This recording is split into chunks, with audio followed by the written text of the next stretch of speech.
Yeah, big court, man. On some real life situations, bro. The world is crazy right now, brother. The world is Hmm. crazy between all these doggone wars and fighting and shooting, man. The economy is going crazy right now. We're not living in a. They say we're living in the last days. I believe, honestly, right? But what's your spirits? How you maintaining your spirits right now, man? With the crazy world we're living in right now, man. How you feeling, man? Well, I mean, to be honest with you, I'm always optimistic, man, and I keep a healthy set of blinders on, and what I mean by that is like my wife, she's very spiritual, very religious, and she used to listen to this pastor. His name was Dr. Charles Stanley, and what he used to say was, you have to have your armor on. You know, you have to have your spiritual armor, your mental armor, your emotional armor. So with that being said, bro, you know, I, life is about perspective and things are going to happen, but it's about how you respond. So, I protect my spirit against a lot of stuff. So a lot of things I don't even really take into my spirit. Not that I turned a blind eye, but I just don't allow it. I don't, I see it, I acknowledge it, I process it, and I move forward. You know what I'm saying? I don't Sure. carry it with me. Uh, because that it's a burden that you can do nothing about. You know what I mean? And I think a big part of life and peace and maintaining and having peace in life is a level of acceptance. So I think when you're able to just sometimes accept that shit just is the way it is, you can do your part, to try to invoke change or whatever the case may be. But at the end of the day, we all have to do, at the end of the day, you still gotta pay bills, you still Yeah. gotta take care of Yeah. your family, you still gotta Yeah. show up, make it happen, That's regardless right. of what the political climate is. You know what I'm That's saying? right. So I tell people, just focus on you, focus on your happiness, focus on your situation, your family, and figure out your space in these things that are going on. But I protect my mind and spirit, bro, so I don't take a lot of it in. That's what's up. That's what's up, man. That's what's up. Appreciate Hmm. that. Appreciate that, brother. Just wanted to get that out of the way, man, because it's real out here right now, man. Uh, for those that don't know Big Court, man, tell us your background, bro. We know you're a man of many different hats, many different companies, businesses. You Yeah. do your thing, endeavors. But what's your background, man? How did you get your start to being the man you are today, man? Well, I'm originally from Kansas City, Missouri, born and raised, and I'm an only child. I was raised on love, not survival, you know what I mean? Like, I had a beautiful childhood, even though we were in the hood, we were middle class. I grew up single mom, I grew up raised by strong women. My Yeah, dad wasn't really around. Um, but I grew up where education was a focal point. And so my grandmother, she used to make me read the dictionary and the encyclopedia, for use sure. words in a sentence. She would quiz me on it when she got home from work. Couldn't use slang. I couldn't say words like ain't and different things like that. I couldn't use ebonics. I had to speak grammatically correct in the household. But those were the formative years. The formative years were beautiful. But of course, as the 80s come around, the early 90s, the environment changes. It Yeah, becomes a little more hostile. We have the emergence of crack cocaine, gangs, different things like that. So now you got to go outside. You know what I'm yeah, saying? So even though in my household, I'm raised on love and different things, but I got to go outside and deal with the element. yeah, yeah, So, I was always a creative child. I could draw really good. I always excelled at English and literature and creative writing. I was a above average student, you know what I yeah, mean? And so my creativity started with writing my mother poems and stories and shit like that. But then as hip hop came in, that's where I got inspired. Easy E and WA. Ice T was the first gangster rap record I ever heard, which was 6 in the morning. yeah. And so, no, not 6 in the morning, squeeze the trigger. Okay. And so that piqued my interest. Like, oh shit, I like this. I like rhyming words and creating and whatever. So that's where it started. But then, you're talking about 13, 14. Now I'm getting street poison. I'm getting influenced by the environment. You know what I'm Right, saying? So, right. so now, I'm off the porch, kind of somewhat abandoning some of the things, my aspirations, because now, Girls like me. I'm in the streets. I'm thugging. I'm doing Yeah. all of that. Yeah. Yeah. So Yeah. yeah. So Yeah. and then I go to jail at 15. I called some serious charges. They were gonna certify me and try me as an adult, or they were thinking about giving me juvenile life and then sending me to the penitentiary when I got old enough to go. Um, but at that time, this was 90, 91. Yeah. They juvenile court worked like family court a little bit back then. So the lawyer that I had, he kind of painted this picture that wasn't necessarily true. Like because I was the youngest one on the case. So he's like, oh, he did good in school. He got mixed up with an older crowd. Yeah. He got led astray, whatever, let's take him from his mom, put him over here with his dad, who I didn't have a relationship with. But my dad had a job, all that bullshit. So they put me on house arrest Yeah. at his house. Yeah. And they were like, okay, we're going to get this to try. You fuck up, you going right to the pen. You know what I mean? Right. So, so they sent me over there. But that's where I really understood, the sense of urgency for my life, because Mm. then I found out I had a child on the way. So Mm. I'm like, damn, I got to do something. So I'm just Something. out of jail. I'm living with this man who I really don't know. I'm on house arrest. I'm still navigating the streets, because I still got to go back and forth through my bus stop and all of that. And this is back when niggas was jacking for Jordans and starter Yeah. coats, Started. Eight Yeah, balls. Eight ball yeah, you know jackets. what I mean. Yeah. So I got to deal with all of that, and then I have a child on the way. So the sense of urgency was like, okay, figure something out. So the music shit I really started leaning into, and so that's where that started. And Mm. then here I graduated 94, 95. We signed with No Limit Records. Mm. Mm. Interesting. You talk about No Limit Records. And what people don't realize, Court, a lot of times, man, is like you said, it's one thing to come up in a good household, right? That's good. But a lot of times Mm-hmm, people don't realize, especially coming up in cities we come up in, right? mm-hmm, Like if for example, New Orleans, you can go mm-hmm. outside in New Orleans. You stay as long as you stay inside, you're good.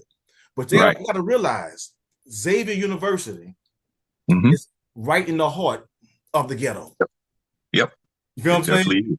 You dig? So it's like even when you go into college, you really exposed to a lot of different activities. Mm-hmm. So it's easy. USC. It's the same with USC out here. Yeah, see what I'm saying? So Yeah. Mm-hmm. see what I'm saying? So people don't realize that part though, man. But Mm-hmm. coming from the city, bro, the NO man, we looked up to Master P. I started noticing you.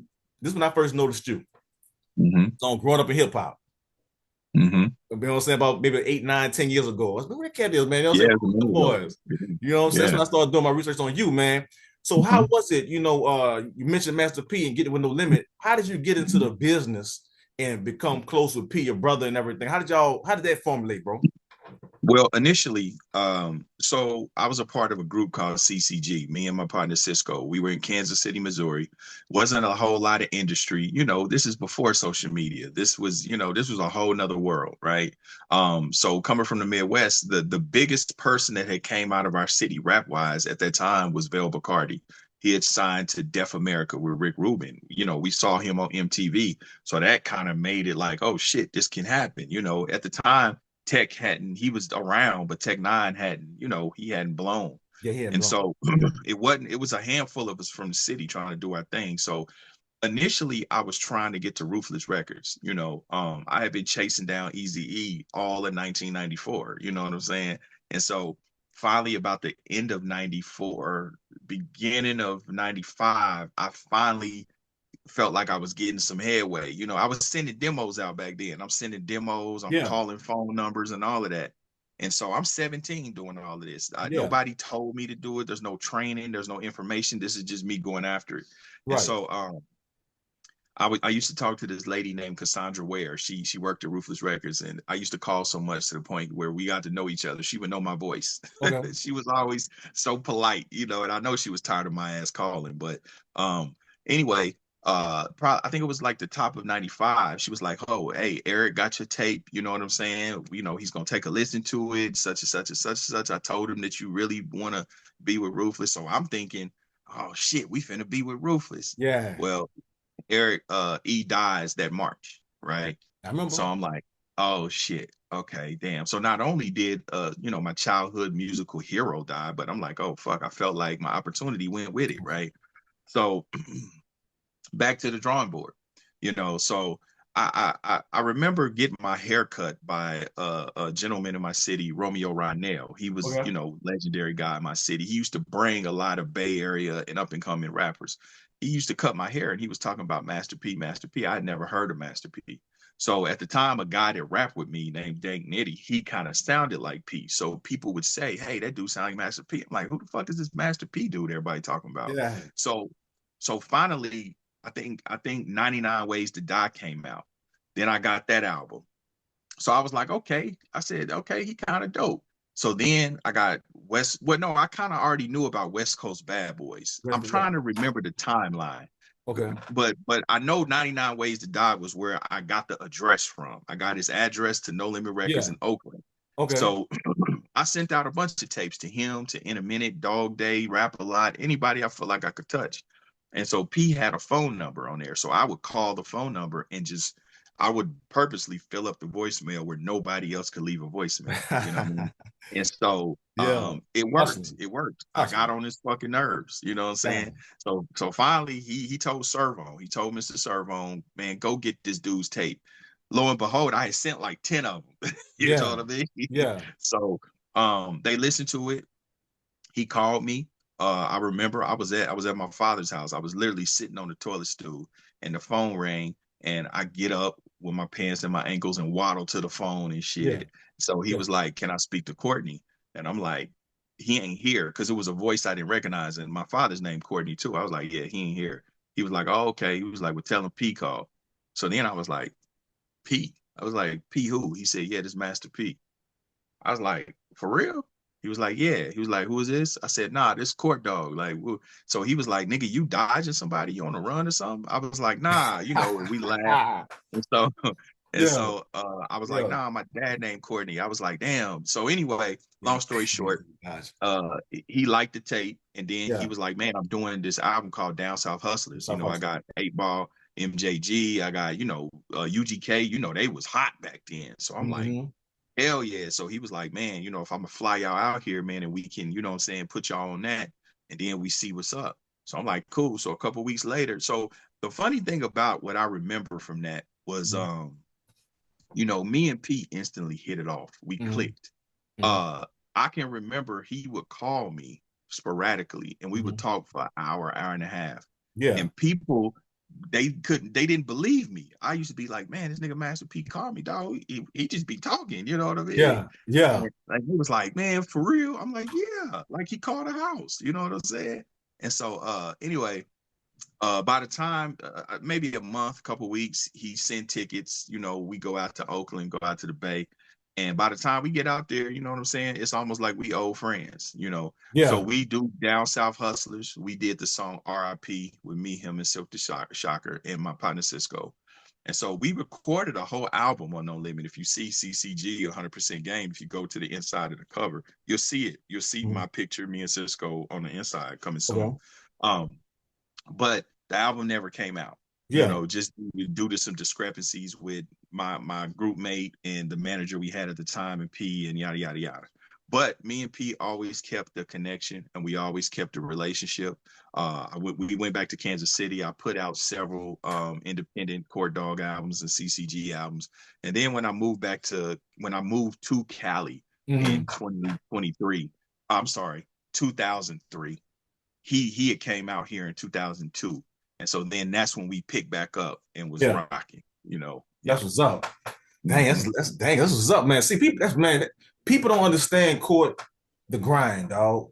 A lot of times people they want to shine with no grind. They don't want to put the time in. Like Mhm. you said, you hit this man up, left 10, 12, 15 messages. You dig Oh, on this absolutely, every day. machine, dog. Mhm. So how do you get these young people, man, to understand that it's not a Yeah, microwave type thing, man? You feel me? Sometimes they got to bake yeah, in the oven for a second. You feel me? yeah. It's different now, bro. We had a different sensibility back then. You know what I'm saying? Like we were humble, we were hungry. Everything wasn't so accessible. We had to wait on things. Think about it. Our favorite artists released albums once a year, maybe once every other year. Right. We only saw them if they did magazine, interviews, or if we Yeah. could catch them on Yo MTV Raps or something. Yeah. So there was still a level of mystique, and it was a level of, when something becomes so readily available to you, you tend to take it for granted when That's you true. have so much access. That's true. So it was a different time, Okay. and um it wasn't this instant thing of social media and accessibility, Yeah. even information wise. Like Right. a lot of those numbers I got from record companies, if I didn't get them on the back of the tape or the CD, I called 411 Come and on. asked for the number. You know what I'm saying? So yeah, these younger, it's just a different world. It's hard to try to explain to them, It's you hard. know, what that hunger and what that tenacity needs to look like and feel like, because there's a lot of entitlement. A lot of these people, young, not all of them, but Not all of them. there are a section of them that feel like, they feel like they're so this and so that Yeah. without anything tangible to substantiate that. Right. It can't. Yeah, sure, you got to believe in yourself, but when you come and start talking about business, now you got to talk about tangible things, not just what you and your homeboys think. Right. We understood that. We understood that, yeah, we got talent, but shit, man, we ain't done nothing. We ain't Ain't done nobody. We nothing. trying to get on. You know what I'm Trying to get saying? on. That's We right. trying to That's get right. on. So once we make ourselves viable, and then there's some interest there, outside of our circle in our city, now we can talk shit a little bit and kind of throw our weight around. But until then, you know what I mean? So yeah, but I learned a lot during that time. And Yeah. the funny thing about it is I have a very unique relationship with No Limit, right? Mhm. Because I'm one of the few people. It's my experience is opposite that what everybody else knows. See, some people that don't know, they wonder where I came from. They like, who is he? We don't remember him. They don't realize I was there before a lot of the people that you know. Yeah. You know what I mean? Talk I that was there talk. in 95. So I Yeah. come from Square Tank. Yeah. I was there when I went there. This was before Mia came out. Mia was there. It was Mia, it was Servon, it was Big Ed, it Yeah. was Silk, and it was C, and it was King George. Yeah. That was it, That was right? it. You know what I'm saying? So they hadn't even came out yet, Yeah. so but when I say my situation is unique, I wasn't necessarily there for the explosion, but I was there pre-explosion and there after explosion all the way up to now. That's what's up. So technically I put more time, you know what I Yeah. mean, but just not in the spotlight, you know what I'm Right. saying? So yeah, it's unique in that sense. That's what's up, brother. I mean, that's long. That's what's up, bro. You was there. You've been there. You've been there since the beginning, man. Yeah, yeah, Uh, yeah, for sure. you know, and transitioning, bro, to up recently, man, holding court, man. Your podcast, man, is doing some phenomenal things, bro. I've been watching it for a few years now, Thank you. man. How did coming from it's all the entertainment business, straight up, Mhm. but you Yeah. still kind of leaving music, well, not Hmm. necessarily leaving it, but kind of transitioning Hmm. into a different arena. How was that getting this podcast together and building to the place where it is now, bro? Because it's fire. Thank you, brother. Man, that's and I hate to be so long-winded with my answers, but I've lived a lot, and in order for it to make sense to people, I kind of got to go to the beginning. But um, I always say, even with now with OG Network, all of my experiences for the last 30 plus years have pretty much prepared me for where I'm at now and what I'm doing. Um, After I was doing music, I did music till probably like the early 2000s. I transitioned into acting. That's kind of a natural transition, to go from some written expression into acting.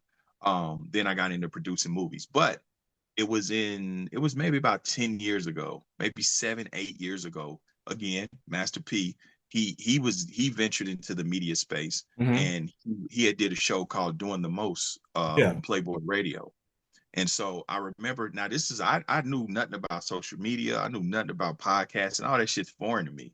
So I remember him asking me, hey, Court, come do this thing with me. We doing this thing at Playboy Radio. I was like, what we doing? He was like, man, we just talking shit, having fun. Yeah. So when we did that, it was Jay Tweezy, who is he works for No Limit as well. Okay. He pulled me to the side and was like, man, you kind of good at this. And I'm like, huh? I was like, what do you mean? He's like, you good at this. So one of the executives at Playboy Radio named Tal, she said the same thing. She was like, hey, would you want your own show? And so I'm like, well, yeah, So she ended up taking me to Dash Radio with DJ Ski over in Hollywood. And at the Okay. time, Snoop Dogg had a show over there, Crazy Bone had a show over there, Yeah. Dash had a show over there, and this is kind of before pod. This is more kind of like satellite radio type shit. Yeah. I couldn't understand how the business of it. I did it for about 8 months. I couldn't understand how to monetize it and none of that. But it was good practice. Yeah. And so fast forward during the quarantine, that's where, I'm sitting around, I'm watching Vlad, I'm watching Gangster Chronicles, I'm watching Okay. Cam Capone. I done watched everything on Tubi and Netflix. And so my guy, my brother, producer Ken, he owns a soundstage out here. So me and him, that's where a lot of people don't know. Holding Court was really birthed. The concept of it was from me and producer Ken. And what would happen was we would call each other about like small shit that would normally take 2 or 3 minutes to answer.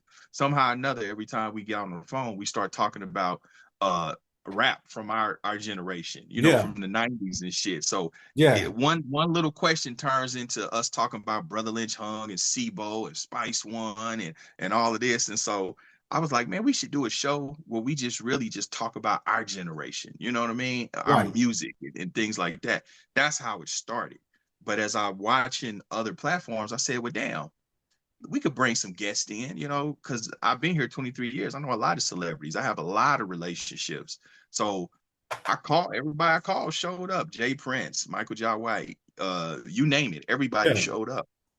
And so that's how it started, and then just allowing it to be organic and me learning that I had a knack for conversation and carrying the conversation. So that's where it started. Yeah. That's what's up. Because I think I like about your show, bro, is that like you said, it's just like you explained it so thoroughly. Like when I'm watching your show, it's like it's not rushed. It's Yes. not clickbait. It's not it's not for content. It's really like you go in depth into your guests on the show. Yeah. You're trying to get to their emotions. This is what I think. This is what I see. Their emotions. You're correct. You know what I'm saying? That was intentional, bro. That was very intentional. Yeah. Because I grew up watching 60 Minutes, Yeah. Barbara Walters, Oprah, Arsenio Hall. You know what I mean? So those were kind of like my influences, not even really realizing it. But again, sometimes these virtues that you have, you don't really understand, how you're going to use them. So I was like, I always admired like documentaries and behind the music and different things like that. So it for me, it comes natural, like I talk to people who I really want to talk to. Yeah. And one thing I notice about social media, I really built my platform to be the antithesis of a lot of the bullshit I was seeing, because people are chasing the click, chasing virality, you know what I mean? And they willing to do and say anything. Yeah. But I was like, man, come on. I was like, we're not, don't get me wrong, it's a space for that. But I'm like, when that becomes imbalanced and all you see is the ghetto hood ignorant shit and that, I'm like, nah, man. So I wanted to create something to humanize us. This like, nah, we're not a monolith. Like, we can come from the hood. We can come from we can even have these conversations, but we're not ignorant. We're not always prone to criminality. That's cool. I done had some kingpins and different things on my show, but guess what? We don't just exploit, oh, so you shot a bunch of niggas, you went to jail for 100 years, you sold a bunch of bricks. Okay, that's cool. That happened. But now let's peel back the layers of why you made those choices. What was the environment that caused that? And what did we learn from that? Where are you at now? What's the atoning factor of that? You see what I'm saying? Not just we make it cool, we thugging, and then I also wanted to make a safe place for celebrities and different people to be vulnerable and know they're not going to get clickbaited, they're not going to get misquoted, they're not going to get out. And then the mess shit, that ain't even my personality, because we from a different generation. It's like Yeah. when you say something, you got to pay for your words with your ass. Yeah. Like, when these Yeah. people get on these cameras and these mics and they Yeah. get to saying shit, and two mountains won't meet, but two men will. And you Right. got to stand on what you say. So I'm just not that type of person where I'm gonna be doing a bunch of clown shit. Then when I see you, you got to tuck your tail and, oh, it's Yeah. just content, it's just the internet. I don't play. Yeah. I ain't from that world. I Right. ain't from Right. that. Right. Brother. Uh, let's talk about the OG network. Mm-hmm. Now, I want to commend you on this because I, man, I was looking for the Mac for a long time. Yeah, Yeah, yeah, yeah, I can't find it on Tubi. I can't find it on nobody. Then I yeah. saw you on the Breakfast Club with Ice-T and Mm-hmm. Tretch. Talk Mm-hmm. about your OG network. I signed up immediately. They go to Mac. Talk about the OG Yeah, network, bro. yeah. No, I appreciate that. So again, bro, it's so funny, man, because again, P being like the big brother I never had. um, that experience, just like holding court, you can trace the pathology to experience that I got through him. It was the same thing with OG Network. About 10 years ago, excuse me, maybe 10, no, over 10 years ago, maybe 15 years ago, Comcast was mandated to give several black-owned TV networks, linear networks. And Magic Johnson got Aspire, Robert Rodriguez got El Rey. It was a couple others. And so at the time, P was trying to do BBTV, which was called Better Black TV. Again, him bringing me along, Court. Hey, come do this network with me, bro. I'm gonna make you VP of acquisition, such and such and such and such. That sowed the seed. And so going through that process of trying to learn that and do that. Now his vision never came to fruition, but that's where the seed was planted for me. I said, damn, I really want to do that one day. Well, doing a linear station back then, this is before streaming. This is before OTT and fast channels. And so, as technology evolved, I have to give shout out to my homeboy Steele from Gangster Chronicles, Mhm. because like P, he did the same thing. He Yeah. was attempting to do a fast channel and an OTT. He called me, Court, I want to make you vice president of the company. I was like, man, I don't have nothing to offer. I don't know nothing about this. I'm the least techie nigga. Trust me. You know what I'm saying? And he Yeah. was like, nah, bro. He was like, you smart. You'll learn. And so that advanced my interest. Like, oh shit, okay, so we don't have to do a traditional linear station with Yeah. FCC guidelines and towers and all of this. Now it's streaming. Now it's still a big job, but not like that. And so that didn't come to fruition. But then that's when I start studying and I start locking in. I start doing my homework and I start really paying attention to things. So um, I saw Kevin Hart. He did the LOL network. I was like, okay, it's something here. Then I seen 50. He did 50 Action. He partnered with Lionsgate. So I prayed on who should I do it with. I knew I wanted to do it with someone that was of a notable figure. Of course, people would think that I would do it with P, but I knew Right. P was in a different space. P was he's more into his philanthropy. He's more into coaching. He's in a different space. And so I'm like, nah, P ain't really moving into entertainment like that. So then I thought about Michael Jai White. That's a friend of mine, but I'm like, nah, Mike is so busy filming and building his production company and moving overseas, doing movies overseas and all of that. And then it was like God tapped me on the shoulder and said, man, holla at Ice. You know what I mean? The And original so person you looked up to.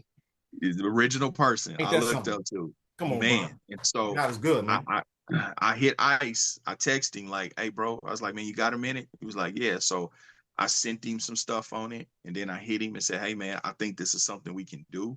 I said, and he was like, "Bro," he was like, "I'd love to be in business with you." He said, "I fuck with you. I rock with you."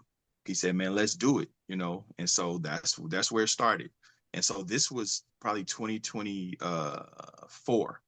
So, 2025, then we go into development and all of that. And so, yeah, and here we are, what I'm saying? We launched early this year, 2026, and it's been up ever since. When I tell you, man, we've been so overwhelmed and inundated with support through all the things that I've done professionally, I mean, I've built multi-million-dollar real estate portfolio, property management. I've owned a property management company. Uh, you know, independent records, been a vice president and No Limit Forever. You know, I've done all. I even modeled in the early 2000s. You know what I'm saying? This is the first time that I feel 100% aligned. You know what I mean? Yeah, this is what I'm supposed to be doing. This I could do this shit every day, even if I wasn't getting paid for it. You know what I mean? So I just enjoy playing the game. I enjoy creating, and then I also enjoy, giving people opportunities. That was the really the precipitating factor for building it. Right. Because I watched what one thing Pete would say. Pete would say, um, you know, to build a good business is to find a solution to a problem. So I took it a step further and was like, shit, to build a good business is to own a solution to the problem. You Yeah. know what I'm saying? And so I just see how people do with, the industry does with, I call it gentrification of content. So it's the same way with UPN, same way with the CW. They use this, lower budget black content, and they build up the valuation, they build up the database and the audience. Then they move the goalposts, right? And then you have a bunch of people displaced. So it's nothing wrong with scaling. I understand that. But see, people like Tubi and some of these other places, they don't bear the burden of culture. You see what I'm saying? They don't care because see, they don't know. Like in the 90s, you understood that the independent rap game saved a lot of people's lives, because there was a lot of niggas from the street, both with money investing in labels and rappers that, that was their way out. You know what I'm saying? Yeah. So the movie thing was more or less the same, so you got a lot of these guys that picking up cameras and trying to be actors and producers and directors and executive producers that they're able to do something different. So, but they don't know that. You know what I'm saying? No, They no, not that. of the culture. You feel Yeah. me? No. So We gotta we teach do. them. Yeah, so but no, Tubi don't know that. We ain't got to teach them. We have to be the ones to do it. You Yeah. know what I'm saying? Yeah. Because we can provide the same platform, the same thing. But guess what? We not gonna move the goalposts on you. We're Right. not gonna say, oh, well, we not doing that no more. We trying to do this because Fox bought us. You know what I'm saying? Right. Right. There's Right. nothing Right. wrong with Right. scaling your business. Nothing wrong with that. Right. But again, they don't have to bear the burden of culture where we get it, we understand. So so that was really what it was, being able to give opportunities to filmmakers and to creatives, and help them change their situations. And then some, we make everything cool. The culture, we set the trends, bro. We That's make right. everything cool. We That's do right. all of that. So I'm like, nah, we need to own something. So I'll be honest, and let me say this, let me reiterate, it's not a race thing, Hold on, be and cool. it's not a, it's huh. I won't cut you off. I'm about to run Okay. out of time in a second. I'm about to run. Okay. I gotta upgrade my thing. I'm gonna edit this part out, but I All got, good. I use the same thing. you Yeah, know, I don't buy it. I use the same yeah, 40-minute yeah, thing. yeah, yeah. So I'm gonna upgrade my thing. I gotta bring you back, bro. I'm gonna edit this little Okay. part out right here. Now I'm talking right here, but Yeah, yeah, yeah. go ahead and finish up strong, bro, man. Because I ain't really good at that technology stuff, man. But I gotta upgrade, bro. All good. All You know what good. I'm saying? But I'm gonna go ahead and finish. Tell people how you could get the OG network, holding court and everything, Oh bro. yeah. So what you can do right now, so what people can do, man, they can go to the ognetwork.net, register your email, download the OG Network. We are on Roku, Google Play, Fire TV, Apple TV, and the App Store. So we got the OG Network merch dropping. That actually drops this Friday. So that's gonna be available, and that's dope. We got our original content coming. We got new vertical series dropping soon. So man, tap in. We restoring power back to the culture. That's what's up, bro. Court, man, big court, man. It's been an honor to have you on the K Reed show, brother. For We're sure. gonna bring you back, dog, because All good. you're a All deep good, brother, man. bro. You're a deep brother, man. Yeah, yeah. Nah, I appreciate it, brother. Hey, listen, best of luck to you and what you got going on, brother. And yeah, man, anytime, just let me know, bro. All right, there's big court, Corner Richardson.